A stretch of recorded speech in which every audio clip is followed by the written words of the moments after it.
So here's the parts I'm going to be replacing today, except for one. I've got an extra one on the table, but I just want to show you. I'm using genuine Bosch cap and rotor, and it's very important that you use a genuine Bosch cap and rotor. And I'm using bogey cord plug wires, and again, it's also very important that you try to find a set of bogey cord wires, because they're what's came from the factory, and Volvo likes factory stuff for sure. Now also in this picture you'll see is a set of 5 Bosch spark plugs. Those came with the kit that I ordered. I'm not going to be using those, I'll just set them aside.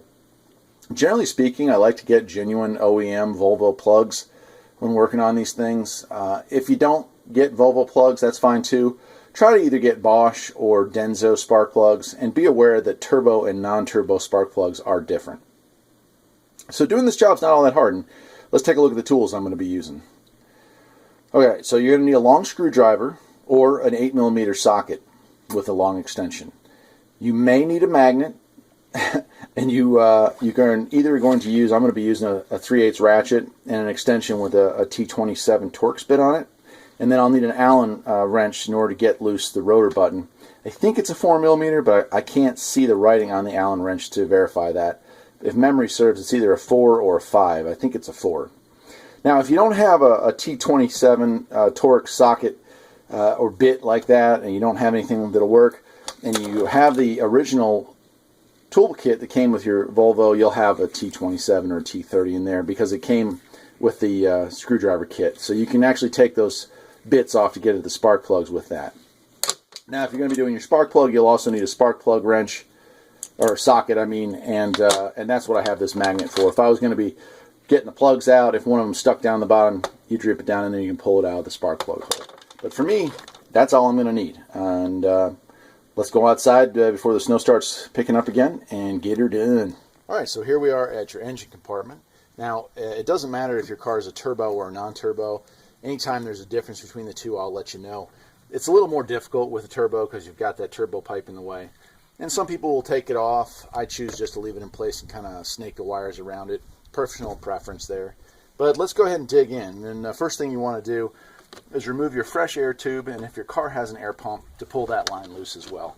So I'm going to go ahead and just pull these out and set them aside. Next, I'm going to want to unplug my air mass meter plug.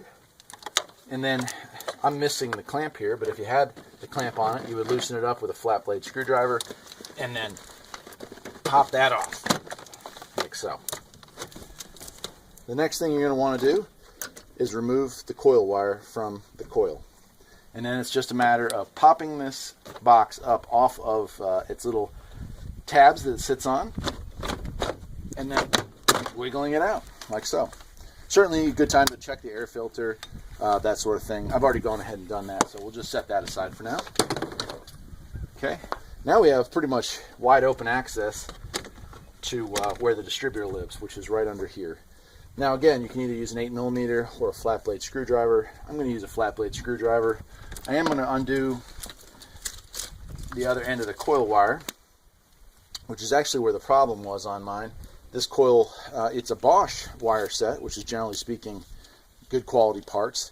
But in this instance, Bosch is not correct, and that's where the failure came. These are supposed to have detent springs that hold these things in place. This one was missing it on both sides, and it caused the wire to arc, and eventually it burned through and started arcing to other cylinders. So unfortunate, but that's exactly what happened there. So I'm going to go ahead and remove the 3 screws here.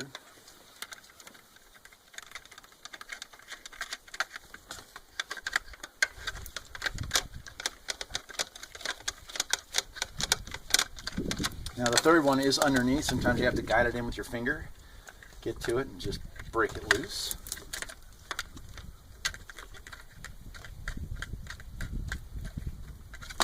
And that's it. Cap is a little sticky usually. You can just take that out. I'll go ahead and remove the plug wires. Yeah, and we'll get a picture of it up close, but the damage is fairly clear here. It's actually melted this electrode. It's burned a hole through the side, and it's just arcing out. So that cap that's a shame too. It's made in, oh, it doesn't have a date code on it. Some of them do, but inside's fairly clear. But either way, it's ruined because of the damage there. And again, here's a nice close-up picture of that damage from both angles there. So that actually caused me to have problems getting home the other night. And by problems, I mean it did not want to come home the other night.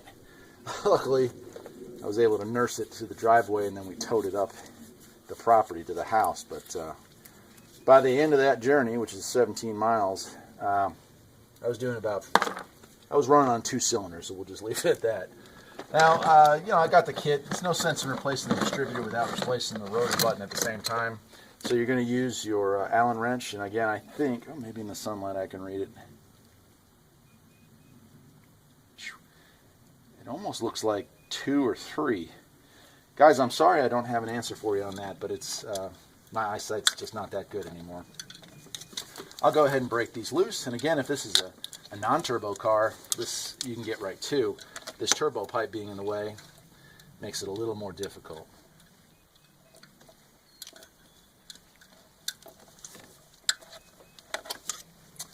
Okay, let me get the camera a little closer in. Okay, hopefully you can see this a little clearer, but there's your rotor button. And again, don't worry about its position. It'll only go back in one direction, so that's kind of a nice feature. Now that I've broken those loose, I'll just go ahead and remove them. And again, this rotor button is not in bad shape. Usually a Bosch cap and rotor will last 150 to 180,000 miles on these cars. This one failed because of the spark plug wires, which is why I can't stress enough that you should be using genuine parts. Bogie cord wires, Bosch cap and rotor, original Volvo plugs if you can get them. If not, Denso or Bosch only on that, okay? I've got that off. I'll go ahead and set that aside. That's in pretty good shape. I might hang on to that as a spare, although I doubt I will ever use it. And we're already putting stuff back together again. So here is my replacement rotor button. And you'll see right here there's a little tab. See that? That's going to ensure that I can't put this on in an incorrect fashion. You see, if I try to line it up there, it doesn't want to line up, or over here. But when I get it to the right position, it'll go right in.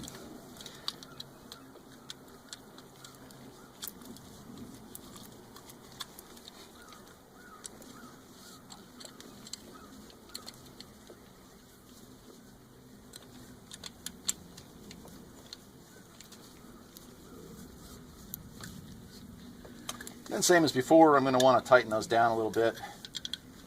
So I'll use the leverage portion of this just to give them a little half crank. You don't want to go crazy, but you wouldn't want this coming loose while driving. It would cause damage to the inside of the cap.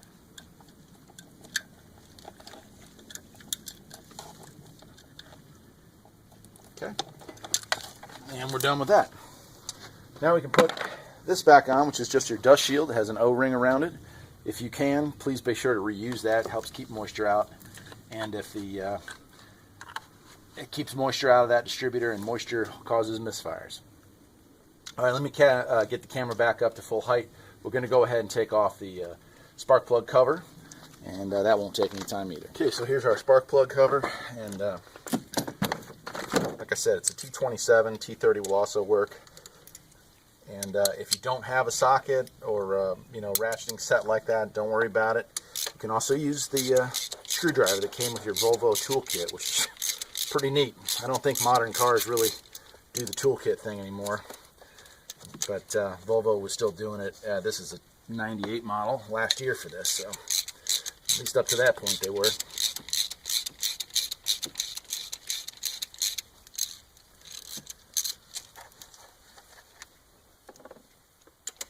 Just 6 screws here. Again, if it's a non-turbo, it's going to be a little easier because you don't have the pipe in the way. But if you do have the pipe in the way, again, you don't have to take that pipe off or even loose. This can be done by working around it.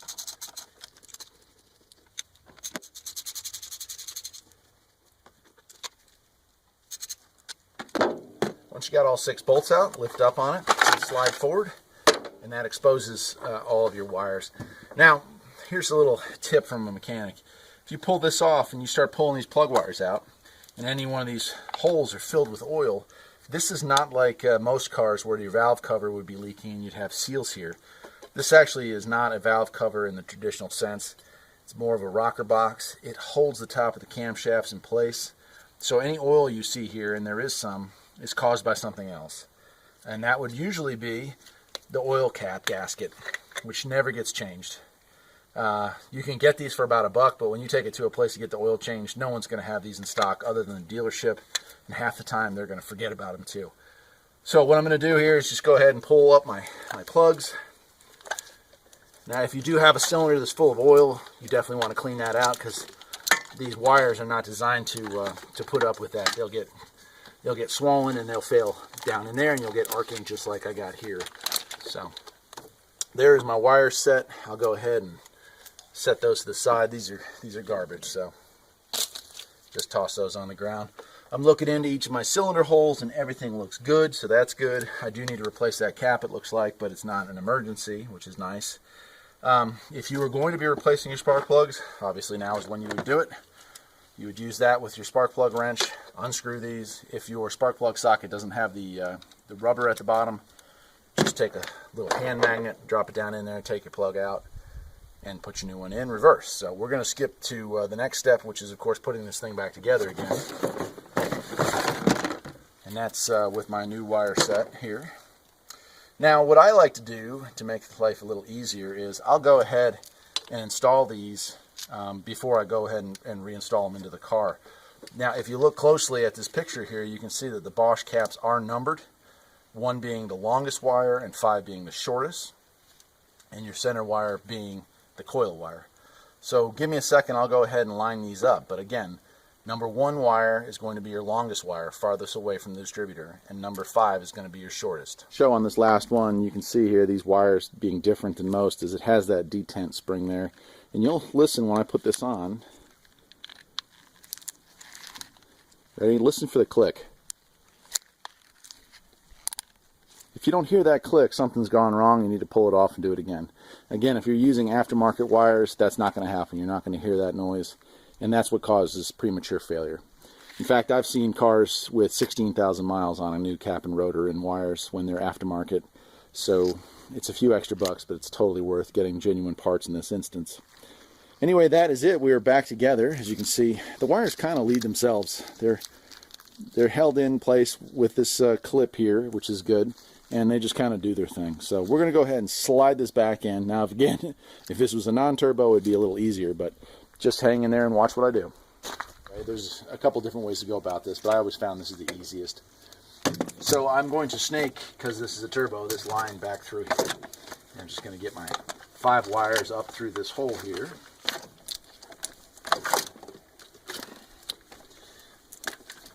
Another way to do it is to take this bolt loose, pull up on this, or take one side of this hose loose, and then you can lay the wires flat and snake the distributor down through the hole. Like I said, there's no right or wrong way to do this at this point. It's just a matter of getting it back into place.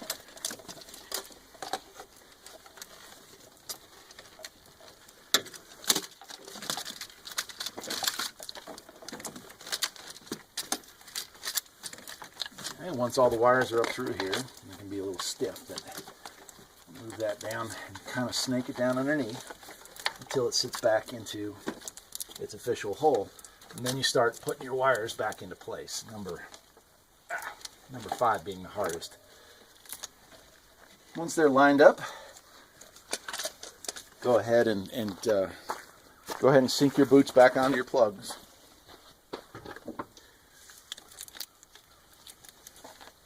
Again, you should hear a pretty good sound, hopefully. Let's see if you can hear it. That kind of suctioning sound. That just means you're getting a good seal. Moisture's not going to get in there. Okay, and then we'll kind of guide the wires into place. That little bracket's going to go down like so. That's it. It's pretty much where you want it. It's your choice. I'll go ahead and put my cover back on now. You can do this before you finish tightening the distributor or after. Again, there's more than one way to get this job done. I'll go ahead and set these in place. Start my screws.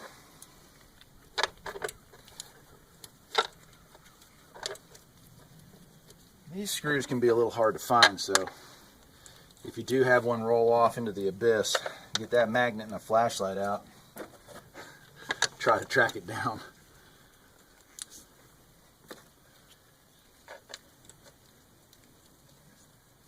can do without even having this cover on, but it does help with moisture. So for that reason alone, I would recommend you try to keep it if you can.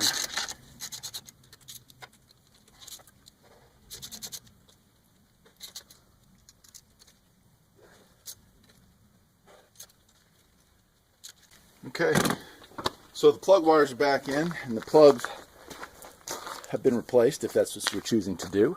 Now it's just a matter of tightening back down that distributor. So let me change the camera angle again. It can be a little hard to see here, but I'll go ahead and get that tightened down.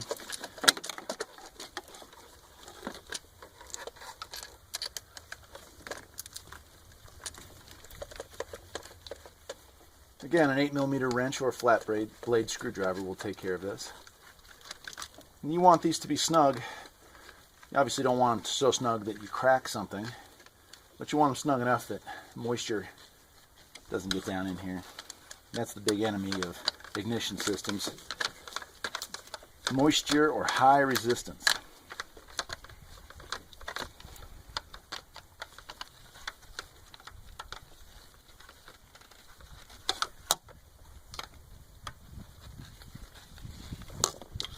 And that bottom one can be a bit of a trick, but usually if you feel around, you could use a mirror.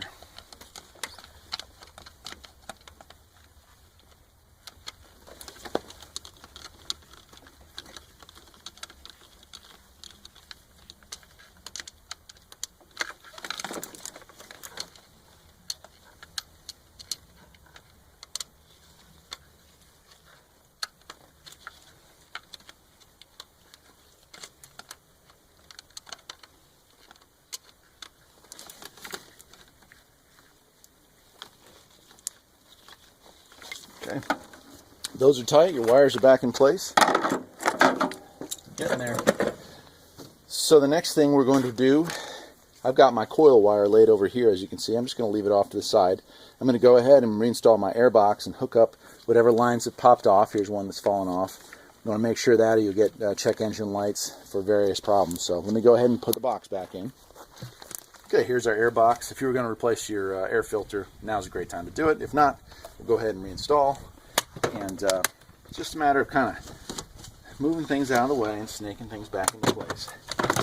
Again, I don't know how many times I can say this. If it was a non-turbo, it would be a little bit easier. But either way, this is not a difficult job, I promise.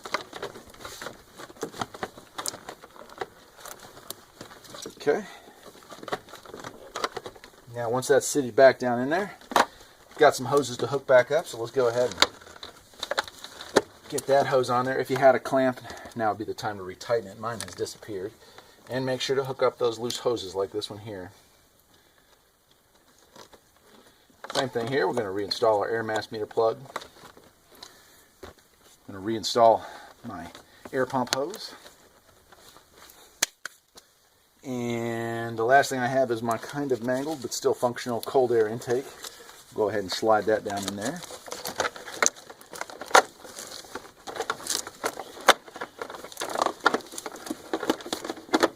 And that's it. The one last thing you have to do is get your coil wire plugged in. Now snake that down underneath the fresh air hose. I like to do this afterwards just because it's kind of short. It's a little hard to work around. There is a spot here on the back by your air box that holds that in place. So go ahead and put that in there. And again, you're listening for that snap. That nice snap like that. Get that down in there. Put that on there like so. Hose popped off again. Guess what, ladies and gentlemen? We're done. It's time to start the car. See if there's any air leaks. Make sure there's no misfire. If there's a misfire, don't worry, it's not the end of the world. These cars are not difficult to work on. You probably got a wire crossed, or you may have a bad spark plug. Chances are highly unlikely, if you used Bosch parts, that you have a cap and rotor problem. Let's fire it up.